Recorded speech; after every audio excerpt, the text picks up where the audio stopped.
Please welcome His Excellency Tommy Remengesau, the President of Palau. As he comes to the stage, I want to tell you a little bit about this man, because he'll probably be too humble to talk about his awards. He is the 8th President of the Republic of Palau.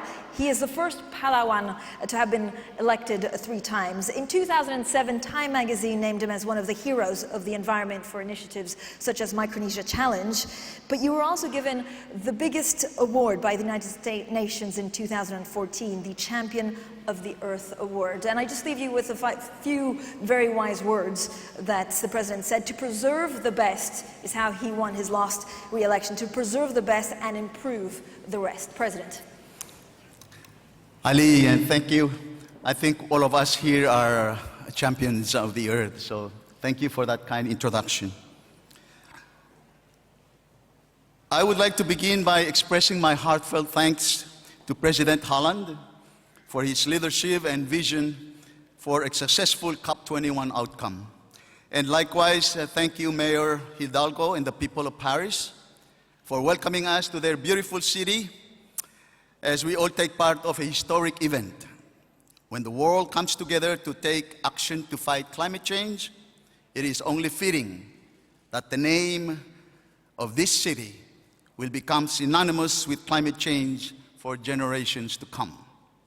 And finally, I would like to recognize Mayor Bloomberg, who has been a leader in the fight against climate change in New York and around the world.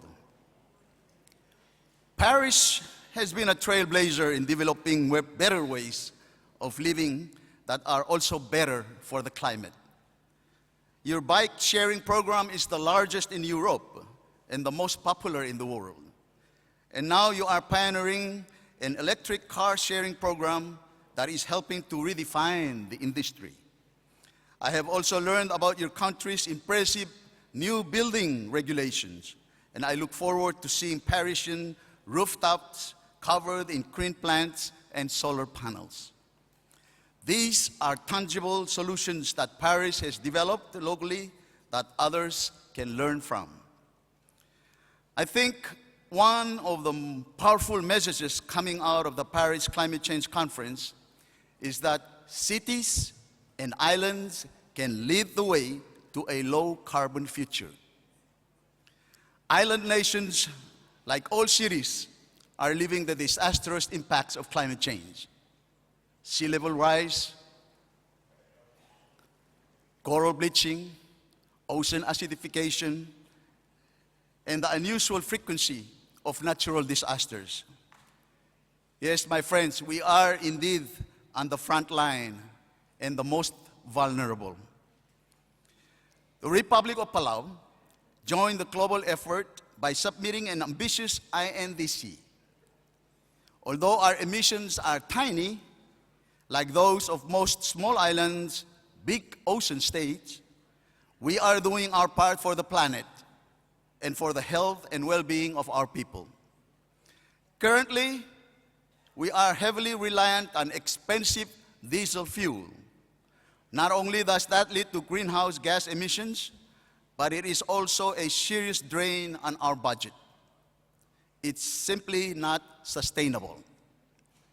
Full implementation of our INDCs will put us on a course to be a renewable energy leader in the Pacific. Diversifying our energy supply will make Palau more resilient to climate change as well as reduce our emissions. Working with our partners, we expect to reduce emissions by half as against business as usual in 2025. Like cities, small islands are eminently local. Because we are self-contained and have relatively small energy demands, islands are an ideal laboratory for demonstrating the transformative capacity of renewable energy technologies. On small islands, modest resources can have a truly transformational impact. We can transition our electricity generation and our water delivery systems with modest, targeted investments. However, we are not without our challenges, and we cannot do it alone. For our INDC, as with our new Palau National Marine Sanctuary, which you may have heard about, we are protecting an area of ocean the size of France. The challenge now is implementation. For this, we count on partnerships, including with many of you here in the room today. Palau is committed to help solve the most urgent challenge we face today: climate change, ocean health, and sustainable development. We are doing our part, but we need partnerships. Partnerships, partnerships, in the truest sense of the word, to help us do more. For us, our INDC and our marine sanctuaries are fundamental parts of living in the pristine paradise we call home. My friends, unsustainable industrial-scale fishing and smokestacks have no place in paradise. Friends, I came to COP21 very optimistic that we would have a new era of cooperation on climate change coming out of Paris. And I am very hopeful here today that with all of you, we can succeed. Thank you very much.